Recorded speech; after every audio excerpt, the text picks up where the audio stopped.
ఒకటి కాదు రెండు కాదు ఏకంగా 5-6 సినిమాలు అన్ని సంక్రాంతి రేసులోనే నిలిచాయి. రాజా సాబ్ నుంచి నారీ నారీ నడుమ మురారి వరకు అన్ని మూవీస్ థియేటర్స్ లో సందడి చేస్తున్నాయి. వరుస పెట్టి సినిమాలన్నీ బాక్స్ ఆఫీస్ దగ్గర క్యూ కట్టడంతో స్క్రీన్స్ షార్టేజ్ ఏర్పడిందట. దీంతో షేరింగ్ కాన్సెప్ట్ లో షోస్ రన్ చేస్తున్నారట.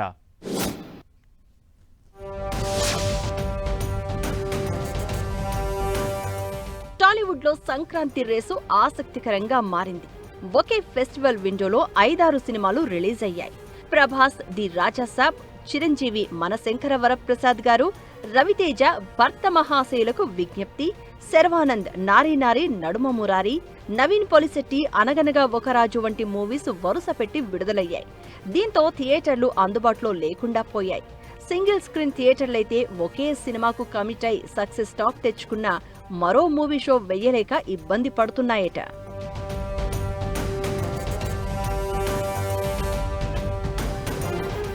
ఆడియన్స్ మాత్రం వరుస పెట్టి అన్ని మూవీస్ చూసేందుకు ఇంట్రెస్ట్ చూపిస్తున్నారట. కానీ అన్ని మల్టీప్లెక్స్లలో సంక్రాంతికి రిలీజ్ అయిన అన్ని సినిమాలు ప్రదర్శించట్లేదట. దీనికి థియేటర్లు, స్క్రీన్ల కొరతే కారణమంటున్నారు. డిస్ట్రిబ్యూటర్లు, ప్రొడ్యూసర్లు తమ సినిమాలను ఆడియన్స్ కి చూపించేందుకు సర్దుబాటు చేసుకుంటూ ముందుకెళ్తున్నారట. స్క్రీన్ షేరింగ్ అనేది ఇప్పుడు ట్రెండ్ అయింది. ఒక థియేటర్లో తమ సినిమాకు షో లేకపోతే, వేరే సినిమా షోకి బుకింగ్స్ లేకపోతే ఆ టైంలో తమ మూవీ రన్ చేసేలా అడ్జస్ట్మెంట్ చేసుకుంటున్నారట.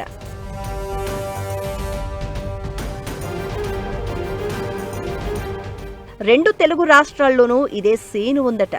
ఒకరి షో టైంలో డిమాండ్ను బట్టి మరొకరి సినిమాను రన్ చేస్తూ కోఆర్డినేషన్తో ఇష్యూస్ రాకుండా కేర్ తీసుకుంటున్నారట.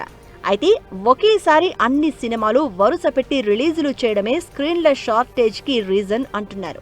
దీంతో ఈసారి సంక్రాంతి కాస్త ప్రేక్షకులకు సినిమాల పండగైతే, నిర్మాతలు, థియేటర్ ఓనర్లకు స్క్రీన్ల పండుగ కాదు, బదులుగా సర్దుబాటు పండుగలా మారింది అంటున్నారు.